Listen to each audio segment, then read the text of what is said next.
Hey, you guys, welcome back to another episode of Swipe Right After 40. If I sing it, y'all probably wouldn't even know what I was saying. So let me stop just being so animated, which I love being animated. Hey, it's who I am. So my name is Kourtney. I am the host of Swipe Right After 40. You're listening on this podcast. If you're listening on Spotify or you're listening on YouTube, the title is Swipe Right After 40. Now, I wrote a book and it is called Swipe Right After 40, Finding Love Online After 40 and How to Attract What You Deserve and Love Again. So I had to start over. I was previously married for almost 20 years and I started over at the age of 40, where I got remarried to a wonderful man, which I love to life. I love him to life. And I started my life over at the age of 40. So if you're listening to this and you're like, what is swipe right after 40? It's really and truly swiping into a whole new life, whether it's healing, whether it's transitioning into a new career, whatever that swipe right after 40, because I used to hear it all the time that life get good at 40. And I was like, but I see that that is so true because the things that I went through, it was like at that 39 crossing 40 crossover to where my life changed. I didn't see it to be like very good at that time because at that time I was going through so much, but baby, it was the best thing ever. It was the best thing for me. So if I want to title this podcast on today, this is what I'm going to title it. I Love Me More. The phone call that changed everything. I loved me more, the phone call that changed everything. Now let's get into it. Let's get into it. Make sure that you go to purchase my book, which is Swipe Right After 40. You can purchase that at Kindle, your Kindle Amazon store. You can also purchase it at swiperightatafter40.com, or you can go to our website where we sell our merch at coedwear.com, and that's co-ed, and that's with the Koed wear.com to purchase. Yep, to download the ebook. So yeah, it is a great read and I'm telling you, you will enjoy it. I've had so many great reviews about it. So let's go ahead and get into this. So like I said, I'm going to be a little transparent, well, a lot of transparent, and I'm just going to share some things that I went through um right before that crossover, and I'm going to tell you about the phone call. Let's get into it. So there's a date every woman remembers. Not the day he cheated, but the day she didn't let it break her. I'm sure if you've been cheated on and you decided, hey, this is the time that I'm walking away, that was the time that you said, you know what, this is not going to break me. The day she said, I love me more. For me, that day came after years of forgiving what should have been a deal breaker over and over and over and over again. But this time, God had done something different on the inside of me. And I was walking in healing, I was walking in truth, and I meant it when I said I'm gone. This is the story of how one phone call turned my life around and why I never, ever, ever look back. All right, so this was the promise I made to God. Let's go back. And this part of it is in my book, but I'm not going to go into the details because you got to go to purchase the book to find out. Okay. So it was a promise that I made to God because I had went through so much of trying to find who I am. And I went on this journey with God. And God began to explain to me some things, and I wrote down some things, and I just went through my own deliverance. And that lasted for some months. And so I made a promise to God that God, if he cheat on me this time, I'm gone. I am gone with the wind, Gone. I was gone. And I meant it. Although I'm sure God has said, now he God. Now he know the future. But it was that moment that I realized to myself, you know what I'm saying, that I'm gone. Now, did I really think that I was going to be gone? I don't know, but I know what I said in that moment because it was a new me. I had transitioned into this new era of my life, and I was not going to take the BS from nobody. I was not going to allow myself to be defeated. I was not going to allow a man or anybody, but at that time, my husband, to continue to cheat on me and be unfaithful over and over and over again, the disrespect. I wasn't going to allow it this time. So I said, you know what? God, I now know my worth. I now know my value. And I love me. Oh my gosh, God, I am cool though, for real, though, for real. Because there were times where I didn't like me. I really did not like me. And so now I'm at the point where I love me. So we're fast forwarding. So I said, after that life changing encounter with God 2 years earlier, I had that. So I made a point that I wasn't gonna play phone detective. I was like, God, if he doing anything, it's gonna have to be presented to me. I'm not going through pants pocket. I'm not going through phone. I'm not doing any of that. And I actually was living in peace. I actually was living in peace, and I thought that we was okay. Like I didn't see signs, or maybe I didn't pay attention to signs. Now he was just doing the same stuff he was doing. Like okay, whatever. But it was certain. It was like you know maybe I just didn't feel led to do any of that. And I wasn't going to like be ignorant to things. But you know what? God got a plan. God got a plan. So now let's go 2 years later. The call that exposed the lie. So I received a phone call. I was on my job. I can tell you exactly where I was, the job that I was working on. Can't remember what I had on, but I can remember my desk where I was sitting. So I received this phone call. And because I was a travel agent, sometimes I would answer calls, or I can't remember if this young lady left me a message or not. And she could have left me a message, and maybe I in turn returned the phone call. And so by me doing that, I remember walking to another office, because when we was like all out, cubicles, it was open. You really didn't have much privacy, but you can go into this office and close the door and be on the phone. So I remember the first time we had a conversation. I don't know if she didn't give me her full name. It was just weird. And so I think she hung up and she called back, and she began to express exactly what her phone call was about. And so she said, listen, and she was younger than me. She said, listen, I have been dating your husband. And she began to tell me the story on how they met. Now, I remember him telling me this story on how he met this young lady, and she had like, I don't know, a bunch of kids. It could have been 3, 4, whatever. And he like donated like some shoes. Like I guess went in the mall and bought some shoes or something for the kids, because it looked like they was, you know, the shoes, they may have been poverty stricken. I don't know. It was some to that degree. And he kind of did stuff like that. So it wasn't nothing that was a little alarming for me. But when she began to tell me the story, it matched their story. That story, they match. He just didn't tell me how it continued to be charity work. hmm and so she said because of that, they began to form a relationship.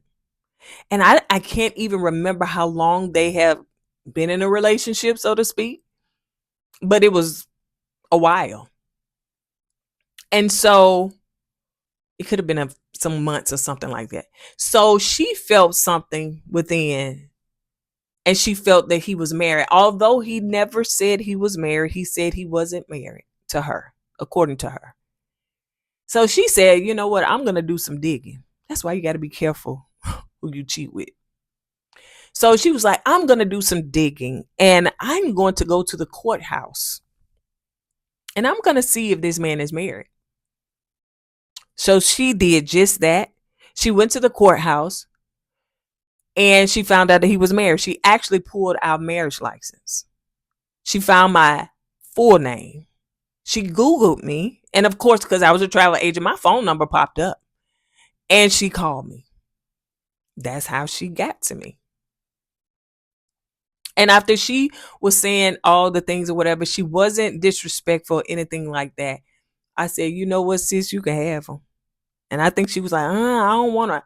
I told her, I'm done. Like, I am done. You know, and I know people will say, well, why would a woman call a wife and tell her that, she's cheating with her husband? I don't know. I don't think I would have ever done something like that. But you know what? I don't remember her name or anything, but I'm grateful that she called me. I don't know if it would have happened later on down the road or maybe with somebody else. I don't know, but I'm grateful for that phone call because who knows where I would be right now if it wasn't for that phone call. So, the crazy but divine way she found me and why I am just grateful and thankful for it. So, after that phone call, I just was probably just in numbness. I went back to my desk. I think it was more of the close of the end of the day, and I probably did a little working or something like that. And so I left. Now, this was on a Tuesday, and I remember it so well because we did jail ministry on Tuesday. So I used to be with this nonprofit to where we would go inside the county jails and we would minister to the ladies. I had been doing that probably at this point, maybe, I don't know, 8 or 9 years. I had been doing it for a while at this point. And so, and I loved it. And so I was very like consistent with that. I wouldn't say depended on me, but they knew if it was a Tuesday or whatever day I was dedicated to come, they knew that I would show up. So I wasn't going to disappoint the ladies, nor was I going to disappoint the, other workers that we worked alongside. So I was like, God, I'm going down to this jail. In spite of all of this that I got going on, because right now my feelings are all over the place. Because in my mind, I'm like, okay, now I'm getting a divorce. Where am I going? What is my life about to look like? Who am I? Am I going to stay with somebody? God, I don't see myself like I can't afford to really move out on my own. So all of this is going through my head because I was so ill prepared. So as I'm getting in my car, I'm getting phone calls from my husband at that time, but ex. And I know this young lady must have called him or whatever. And I wasn't finna go for the same old same. I wasn't here for it. I wasn't. So I wasn't trying to get sucked back into the lies and oh my God. I wasn't about to do that. So I was just like, no, I need to focus on this jail ministry. I need to focus on going in here and ministering to these ladies. So I went in there and this is what I was saying. I said, God, please don't let another lady show up, like another volunteer show up, because I couldn't go in there alone. It had to be 2 volunteers that went in there at the same time. But if it was just me and another lady didn't show up, then hey, I was free to go. Like I can go home. And that's what I was hoping for. But God had other plans, child. God said, baby girl, gone in there. Minister to them. Even though you're broken, minister to them. Even though your spirit is like, oh, over, minister to them. So I had to minister to them even while my life was in shambles. I still had to go in there and tell them what thus said the Lord and encourage them, even though I needed encouragement myself. And he still used me in my rawness, not my perfection. Ooh, child. And so I went in there, somebody showed up, and I was like, God, hey. But I said, okay, God, this must be your will. Let's go on in here and get it done.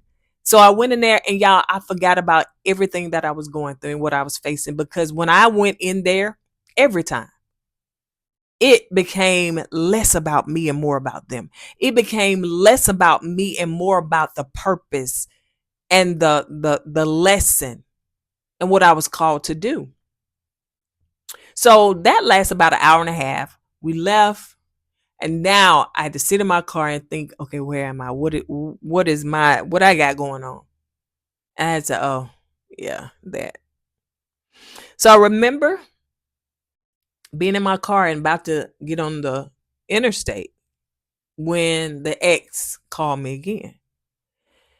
And I just answered the phone and I said, basically, I think he went to crying. I don't know what he went to do, Chad, because at that point I was over it, honey. I was not here for the shenanigans. I done seen them. I done experienced them for far too long, and I wasn't about to give in. And so I was like, listen, I know what happened. Well, no, she lying, that didn't happen, and la. I said, listen, I'm done. I'm filing for a divorce. I'm done. I'm on my way to church, so please stop calling me. Well, I'm finna come down there to the church. No. Please don't. Please don't come down to this church. Child, the church folks don't want to see you no more because they only see you when you experiencing this. They only see you when you done messed up and you're crying. You're on the altar. You want prayer. Yeah, you want everybody to gather around you so they could pray for you to continue to do the same thing and not change. I said, please don't come down. I'm on my way. That's okay. So I was like, okay, I think I pulled up to the church and I was like, no, I'm not going to go through this. So I left and I went home and I went by the house just to make sure he wasn't there, make sure his car wasn't there. And I went in there and I grabbed me some clothes, toothbrush, all the things. And I was like, you know what? I'm going to a hotel. I don't want this. I don't want to experience this. I don't want to hear the crying. I don't want to hear the drama. I don't want to none of it. I'm going to a hotel. So I didn't even go to church. So what I did was I went and checked in at a hotel. I still want to know where that hotel is today. And as I checked in, I was like, you know what? Child, this is his fault. Let me use his card because it was a joint account. Although I didn't put money in, it was his account. It was his account, but I had a card to it. I was like, okay, child, let me swipe right, honey. And I paid for the room. Well, that wasn't too smart though. What had happened is that he seen the charge. And so the charge told him what room I was in. I mean, well, what hotel I was in. I think he may have called the room or something like that or whatever, called the hotel. He got the room number and just began to call the hotel room. Because I think at one point I turned my phone off. And I was like, dang, I got to move a little smarter, honey. Yes. So I was like, listen, he better not come up here because you know what I'm saying? This city right here don't play about that drama. You better not come up here though. And so of course I didn't get sleep that night. I really didn't because it was just like, the phone calls, all that stuff, whatever. So I was like, okay. So of course, me being me, I went on to work the next day. And I was like, you know what? Where I work at, it was so many hotels around me. I was like, you know what? Let me go on over here to this bank and pull out some cash. And I can't remember. Maybe I got $300 to $500 out because, baby, this was your fault. And let me tell you something. At that moment, he should have knew I was not who I used to be no more. That little girl had grew up. That little girl had got some self-esteem. That little girl had now known her worth, and she is not putting up with the BS no more. She not her no more. Because I never done anything like that. And so I went and got some money out. That day, after I got off work, I went and found me a hotel room. One of them, I was like, oh no, I'm not coming back here. And I went in and bought me some new clothes because I wasn't going back. I went and bought me all the things so I can go to work the next day and continue as is. And my kids at that time were like, I think my son had just graduated from high school, the youngest one. And so they were like older teens. So I told them what was going down, and I was staying at a hotel room, and they brought me something or whatever. And you know me being a mom, I'm gonna put on a good face, like, you know what, we gonna be all right. I'm not. I wasn't breaking down. I wasn't crying in front of them. Any of those things. So I stayed in different hotel rooms for about 3 days. Like I said, this happened on a Tuesday, and then I stayed all the way into Friday.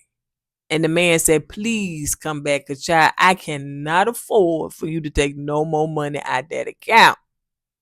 So I did. But let me tell you this. Let me tell you this before I close this out. I can remember driving to one of the hotels. I can remember the street. I can remember the turn. I can remember all those things. And he was begging for me to come back and all the things that he used to do.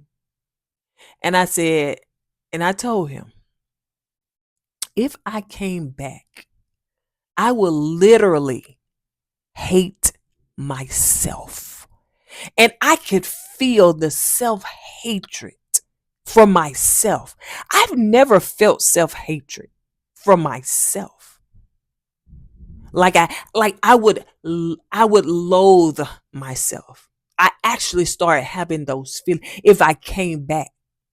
But it would be more of self-hate, but then also I think I would hate him, and probably it could have caused harm. So at that moment, bruh, you don't want me to come back. You might as well just let me go on. You know what I'm saying? Because I'm not trying to have a prison ministry behind the bars. I like being on the outside, and I come in and minister to people and be able to leave, but I ain't trying to stay there.